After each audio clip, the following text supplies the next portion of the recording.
My name is Captain Ryan Cole. I'm 38 years old and have spent the last 15 years serving in the U.S. Army, with most of my time spent in field command. I've led men through dust, fire, and silence, and thought I understood pain until I woke up in a hospital bed and found out I no longer had a uniform to return to. I came out of knee reconstruction surgery barely aware of where I was.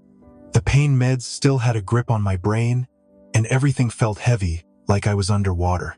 I reached for my phone with a hand that barely moved and saw the screen light up with one new message. It was from someone in personnel.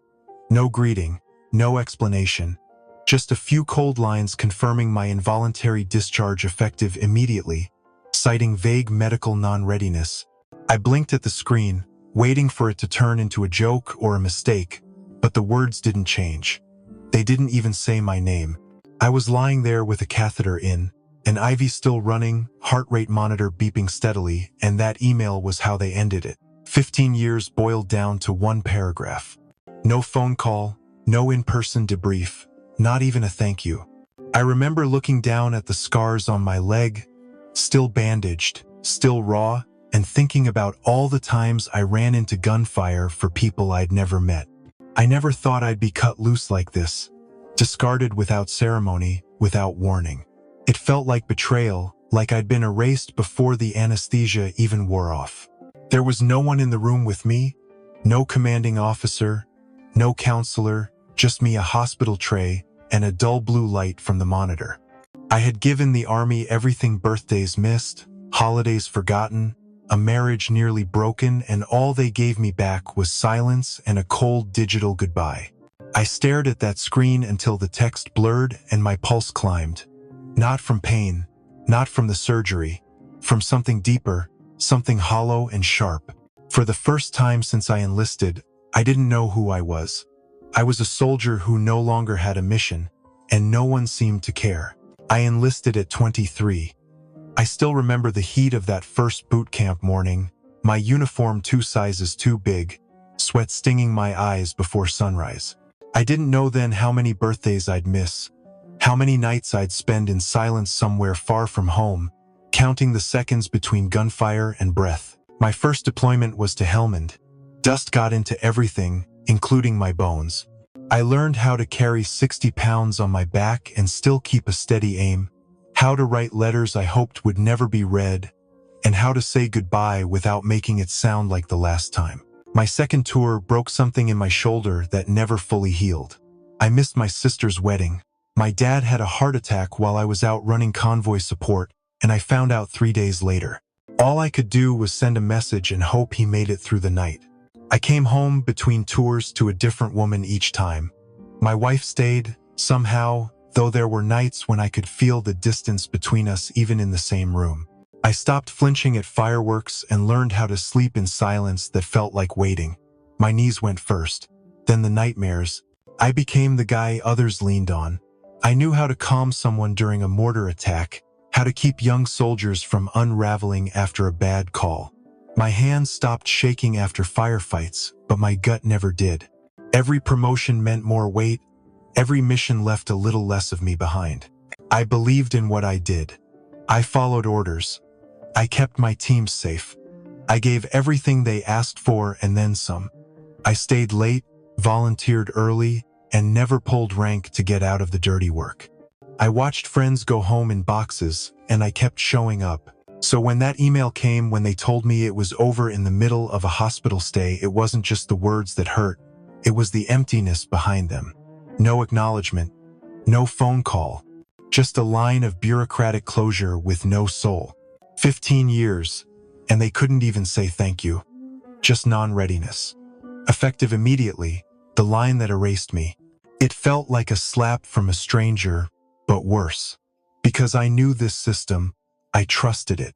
I built my life around it, and it tossed me out like a busted part that didn't fit anymore. That was what broke me.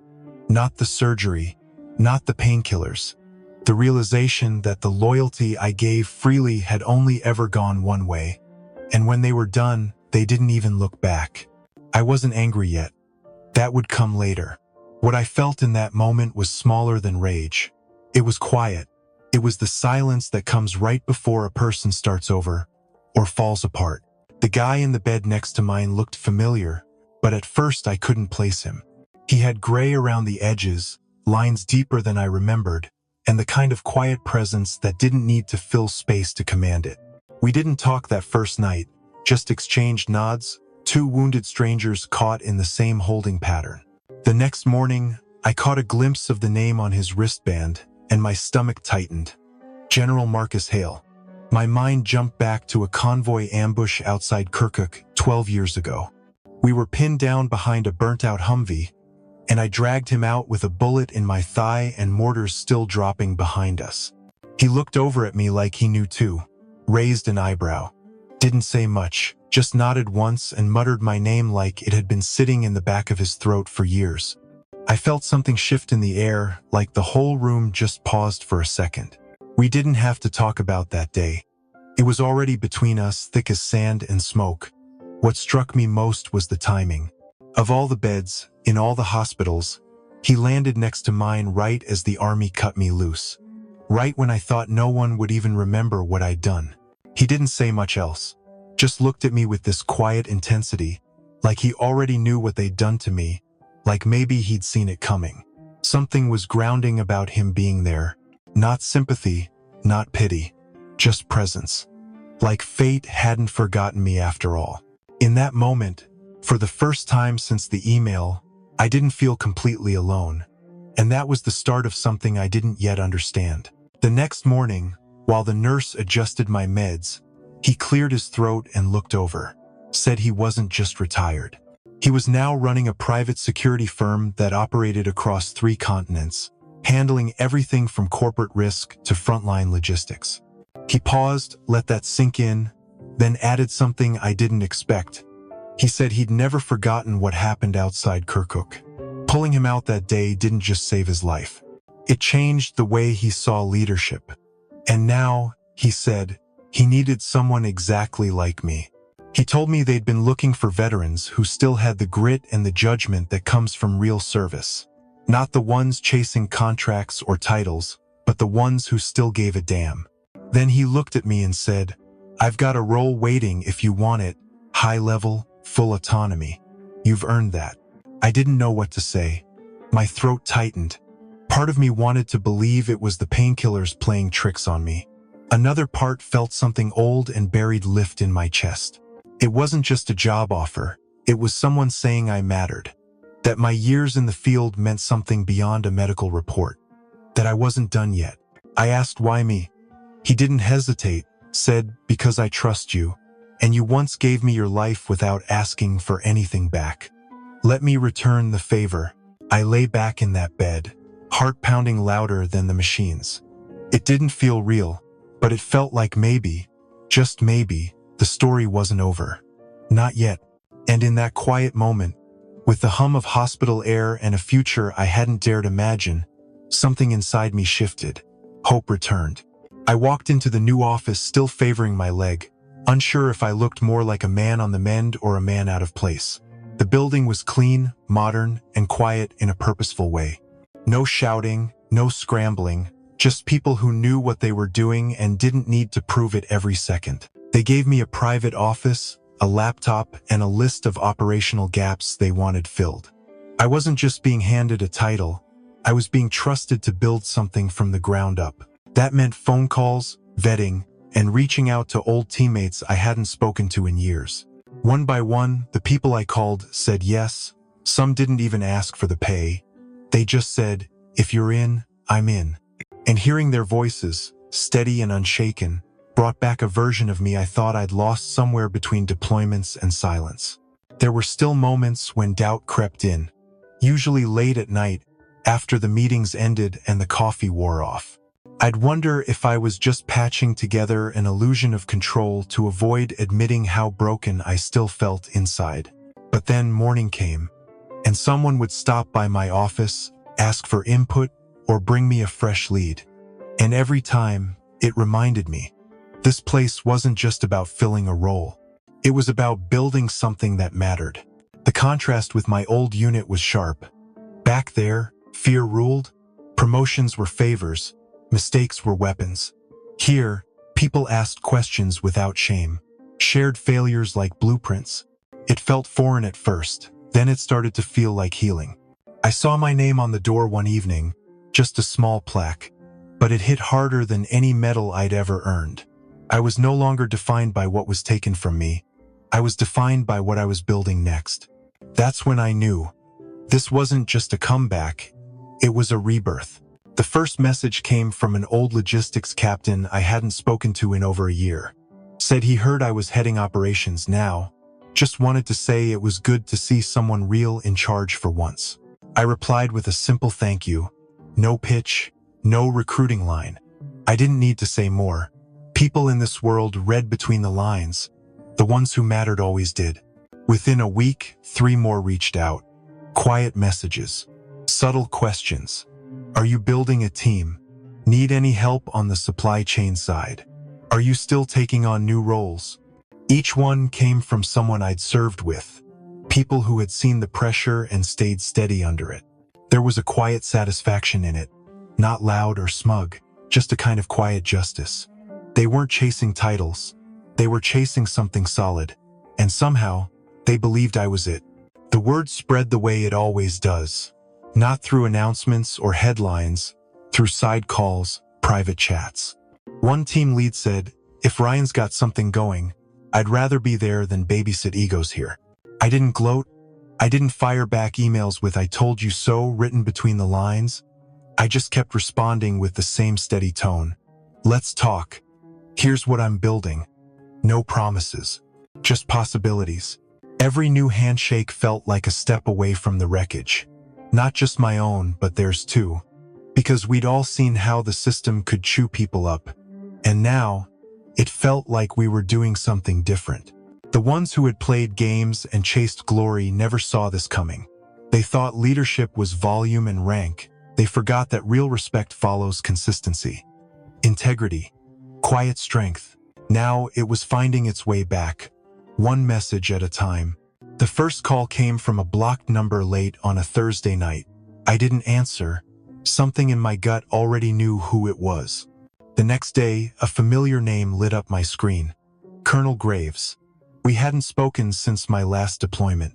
He left a message saying there were concerns about continuity, that a few key programs were destabilizing after my discharge.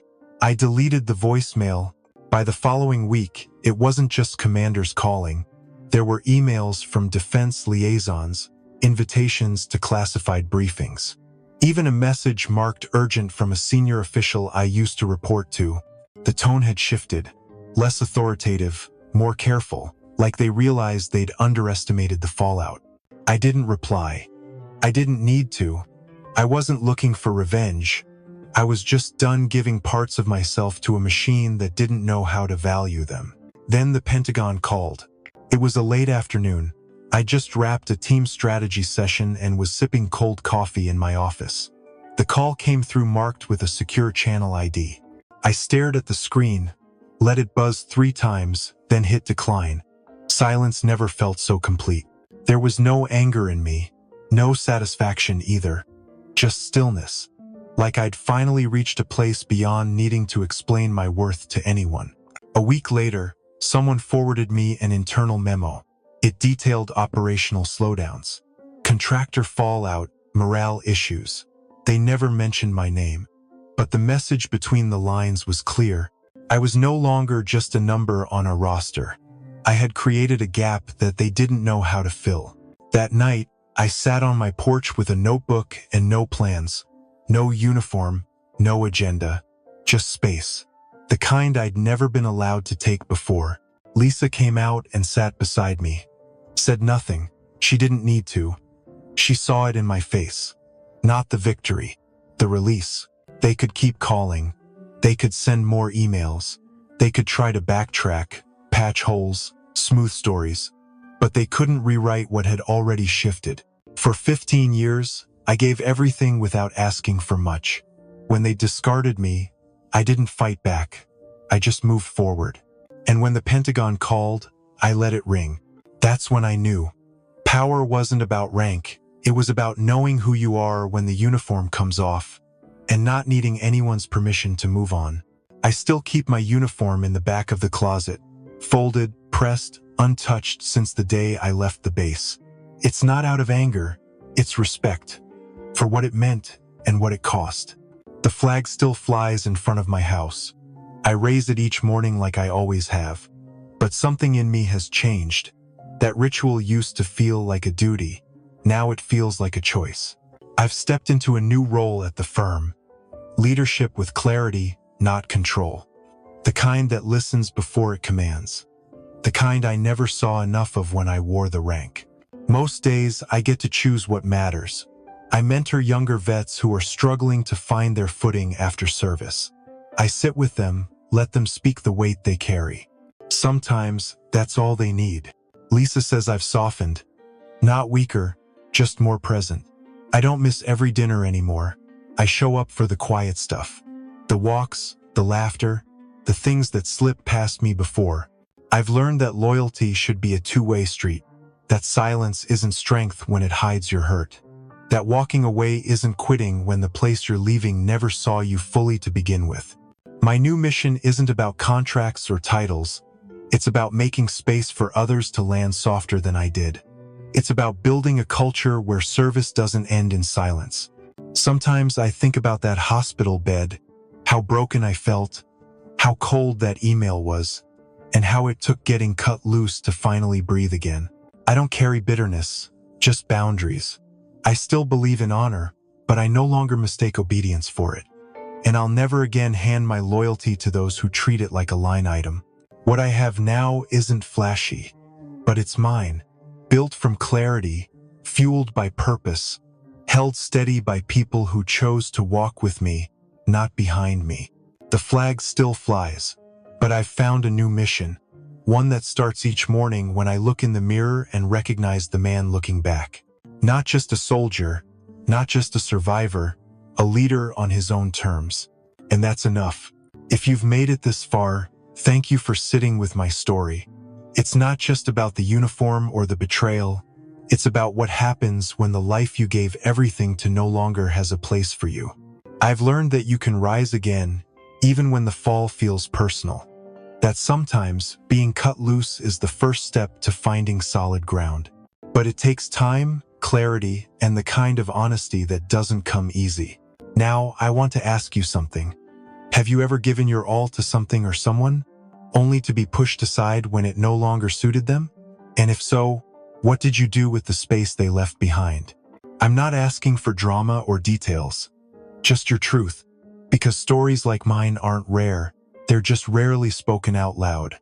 And maybe if more of us share, more of us will heal.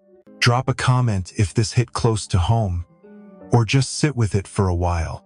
Either way, I'm glad you're here, and I hope you know this: what you build next is still yours to decide.